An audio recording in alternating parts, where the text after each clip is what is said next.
अस्सलाम वालेकुम, सत श्री अकाल, नमस्कार दोस्तों, स्वागत है आप लोगों का यूएई के नंबर 1 हिंदी समाचार चैनल यूएई समाचार में। अगर आपने चैनल सब्सक्राइब नहीं किया है तो चैनल जरूर सब्सक्राइब करें, जिससे आप तक पहुंचते रहे आपकी खबरें आपके अपने यूएई के नंबर 1 हिंदी समाचार चैनल यूएई समाचार में। तो ये है आज के मुख्य समाचार। यूएई और इजराइल ने अपने नागरिकों के लिए वीजा मुक्त यात्रा के लिए सहमति व्यक्त की है।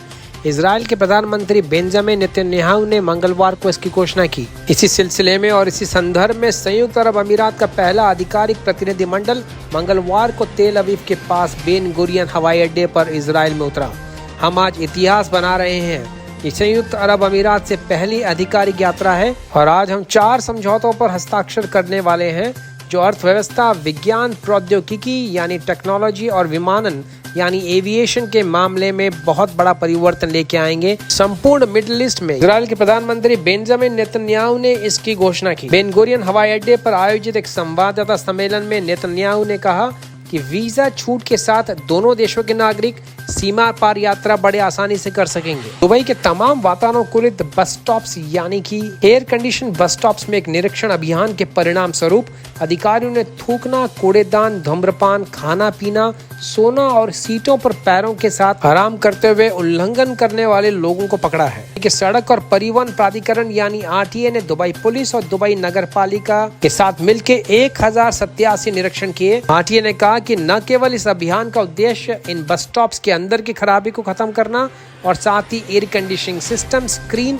दरवाजों और अन्य में किसी भी दोष को पहचाना है। इसी के साथ साथ तमाम यात्री जो इसका दुरुपयोग कर रहे हैं उनको दंड देना भी है। सार्वजनिक परिवहन एजेंसी आरटीए के यात्री परिवहन गतिविधियों की निगरानी करने वाले निर्देशक सईद अल बलूची ने कहा कि अधिनियम में पकड़े गए कुछ व्यक्तियों के पास पहचान संबंधी दस्तावेज भी नहीं थे और उन्हें दुबई पुलिस के पास सुपुर्द किया गया है। और काफी सारी जगह प्रचारक पर्चियां यानी कि प्रमोशनल ब्रोशर्स बांटते हुए लोगों को भी पकड़ा है, जो कि अपने आप में एक गैर कानूनी अपराध है। Abu Dhabi department of economic development के अधिकारियों ने मंगलवार को घोषणा की है कि गुणवत्ता प्रमाण पत्र के बिना अब सीमेंट मार्केट में नहीं बेची जा सकेगी। Abu Dhabi department of economic development ने मंगलवार को कहा है कि उसने एक सर्कुलर जारी किया है जो अब किसी भी सीमेंट को बेचने के लिए बिल्डिंग मटेरियल के दुकानों को प्रतिबंध करता है जिसमें संघीय या स्थानीय प्रमाण पत्र नहीं होते हैं। ADDED के अधिकारियों ने एक बयान में कहा है कि प्रतिबंध जारी होने की तारीख से प्रभावी होगा। इसके अलावा नई आवश्यकताओं का पालना करने के लिए आउटलेट्स यानी कारोबारियों को 6 महीने का समय दिया जाएगा। शारजा में वाहन और ड्राइविंग लाइसेंस विभाग और शारजा पुलिस के ट्रैफिक और पेट्रोल विभाग ने 1 महीने का अभियान शुरू किया है, जिसका नाम है अपने वाहन को नवीनीकृत करें यानी रिन्यूअल करें। इसके तहत जिन चालकों के वाहन का पंजीकरण समाप्त हो गया है उनसे आग्रह किया जाता है कि वो अपने गाड़ी यानी वाहन का रिन्यूअल करें, जिससे कि उनके ऊपर कोई भी फाइन या कानूनी कार्रवाई न हो सके। शारजा पुलिस में वाहन लाइसेंसिंग विभाग के प्रमुख लेफ्टिनेंट कर्नल अब्दुल रहमान खट्टर ने ड्राइवरों से तकनीकी निरीक्षण और ग्राहक सेवा केंद्र पर जाने का आग्रह किया है, ताकि ये सुनिश्चित की जा सके कि उनकी गाड़ी, उनका वाहन बिल्कुल अच्छी हालत में है और चलाने के काबिल है और पंजीकरण यानी रजिस्ट्रेशन नवीनीकृत करने के लिए सुरक्षित है। राजधानी अबू धाबी के उप नगरीय इलाकों में रहने वाले निवासियों के समर्थन यानी सपोर्ट के लिए अगले हफ्ते से एक ऑन डिमांड बस सेवा शुरू की जाएगी। जानकारी दी है integrated transport centre Abu Dhabi ने। अबू धाबी लिंक सेवा यात्रियों को मोबाइल एप्लीकेशन के द्वारा कनेक्टिंग बस को बुक करने की अनुमति देती है। इसे यात्रियों को बस स्टॉप तक ले जाने के लिए डिजाइन किया गया है ताकि वे सार्वजनिक यानी पब्लिक बसेस तक आसानी से पहुंच सके। फिलहाल ये सेवा परीक्षण चरण यानी ट्रायल फेज के दौरान चलाई जाएगी। सुबह 6 बजे से लेकर रात को 10 बजे तक अल बहिया, अल रहबा, अल समाहा और अल सदर के क्षेत्रों में ये सेवा उपलब्ध रहेगी। और अबू धाबी की पब्लिक सर्विसेज प्रोवाइडर ITC ने उम्मीद जताई है कि इससे बहुत सारे यात्रियों को फायदा होगा। दुनिया में सबसे शीर्ष एयरलाइंस में से एक दुबई के एमिरेट्स एयरलाइंस ने फिर अपना डंका बजाया है। एमिरेट्स एयरलाइंस ने business traveller middle east awards 2020 में शीर्ष स्थान अर्जित किया है, जिसमें बेस्ट एयरलाइंस वर्ल्ड वाइड पुरस्कार सहित 4 पुरस्कार शामिल है। एमिरेट्स एयरलाइन ने बेस्ट फर्स्ट क्लास के साथ बेस्ट कैबिन क्रू यानी फ्लाइट अटेंडेंट्स की सर्विसेज के साथ साथ मिडिल ईस्ट में बेस्ट एयरपोर्ट लाउंज का पुरस्कार भी जीता है। कोरोना महामारी के दौरान एमिरेट्स एयरलाइंस ने हर संभव अपने ग्राहकों को मदद पहुंचाने की कोशिश की, जिसमें सबसे पहली बार एमिरेट्स एयरलाइंस ने अपने ग्राहकों को मुफ्त कोविड-19 का बीमा प्रदान किया। इसमें दुनिया भर में 1,50,000 यूरो की कवरेज शामिल थी। इसके अलावा क्वारंटाइन करने की सूरत में 100 यूरो प्रतिदिन का भुगतान भी इसमें शामिल है। शारजा म्युनिसिपैलिटी द्वारा जुबैल बस स्टेशन के बगल में अल जुबैल क्षेत्र में शारजा टैक्सी के वाहनों के लिए कुल 50 पार्किंग स्थल आवंटित किए गए हैं।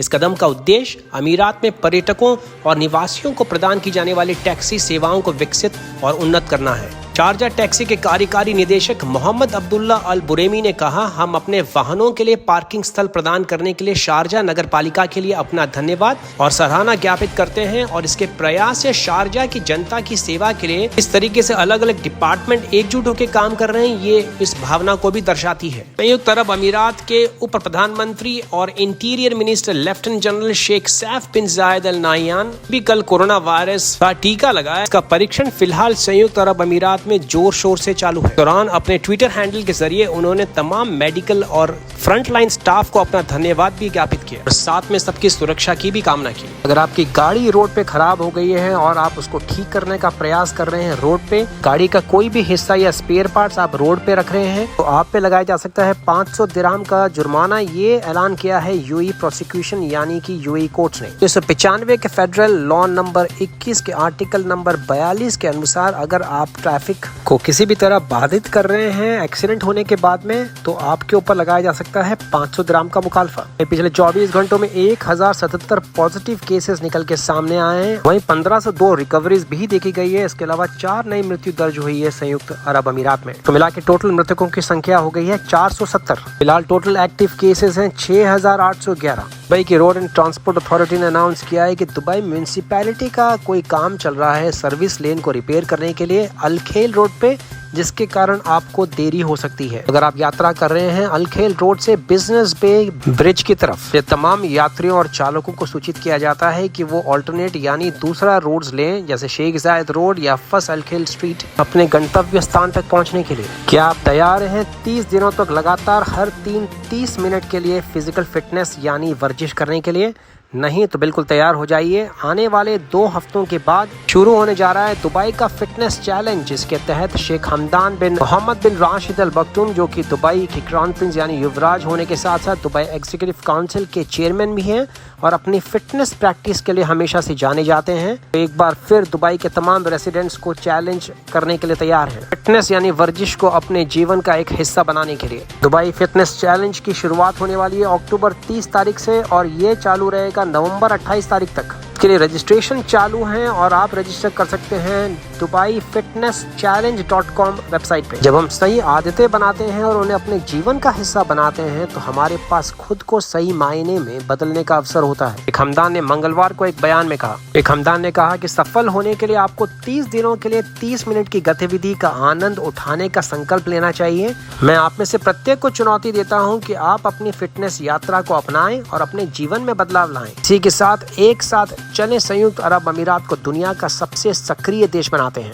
रूप में अब तक के मुख्य समाचार। अगर आपने चैनल सब्सक्राइब नहीं किया है दोस्तों, तो प्लीज चैनल सब्सक्राइब करें, घंटी जरूर बजाएं, जिससे आप तक पहुंचे यूएई के तमाम बड़े समाचार सबसे तेज और सबसे पहले। यदि आपको किसी भी किस्म की वीजा की आवश्यकता है, चाहे वो 1 महीने की हो या 3 महीने की, तो आप डिस्क्रिप्शन बॉक्स में दिए गए या स्क्रीन पे आ रहे व्हाट्सएप नंबर से भी संपर्क कर सकते हैं। अलावा अगर आप कंपनी फॉर्मेशन करना चाहते हैं यानी नई कंपनी बनाना चाहते हैं दुबई में, चाहे वो प्रोफेशनल लाइसेंस हो या ट्रेडिंग लाइसेंस, उसके लिए भी आप हमारी सेवाएं ले सकते हैं। इसमें कंपनी का नाम रिजर्व करने से लेकर पूरी कंपनी की फॉर्मेशन तक सारी फॉर्मेलिटीज, इसमें एक रिलायबल यानी विश्वसनीय एमिराती स्पॉन्सर की सारी सर्विसेज, ऑफिस या बिना ऑफिस के साथ अगर आपको वर्चुअल कंपनी फॉर्मेशन भी करनी है तो वो भी मुमकिन है, वो भी सबसे कम दरों पर। इसके लिए भी आप नीचे डिस्क्रिप्शन बॉक्स में दिए गए नंबर पे संपर्क कर सकते हैं। इसी के साथ मैं विजय चौधरी लेता हूँ आपसे इजाजत। मैं मिलूंगा कल नए ताजा समाचारों के साथ। तब तक रखें अपना ख्याल। सत श्री अकाल, मां सलामा, शबा खैर, नमस्कार।